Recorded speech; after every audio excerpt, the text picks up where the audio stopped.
ಏನಾಯಿತು? ಮನಸ್ಸು ಹೇಳ್ತಾ ಇದೆ ಅಲ್ವಾ ಸೋಲೊಪ್ಕೊಂಬಿಡು ಅಂತ. ಹೀಗೆ ಮಾಡೋಕ್ಕಿಂತ ಮುಂಚೆ ಒಂದು ನಿಮಿಷ ನಿಲ್ಲು, ಮತ್ತೆ ಯೋಚನೆ ಮಾಡು, ಈ ಸೋಲಲ್ಲಿ ಏನಿದೆ ಅಂತ.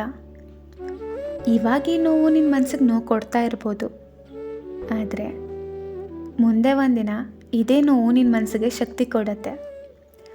ನೋಡು, ಎಡು ಬೀಳೋದ್ರಲ್ಲಿ ಏನು ತಪ್ಪಿಲ್ಲ, ಸೋಲ್ತಾ ಇದ್ದೀನಿ ಅಂತ ಫೀಲ್ ಮಾಡ್ಕೊಳ್ಳೋದ್ರಲ್ಲೂ ಏನೂ ತಪ್ಪಿಲ್ಲ.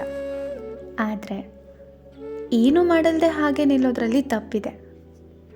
ಇವಾಗ ನೀನು ಏನು ಡಿಸೈಡ್ ಮಾಡ್ತೀಯೋ ಅದು ನಿನ್ನ ನಾಳೆನ ಬರೆಯತ್ತೆ.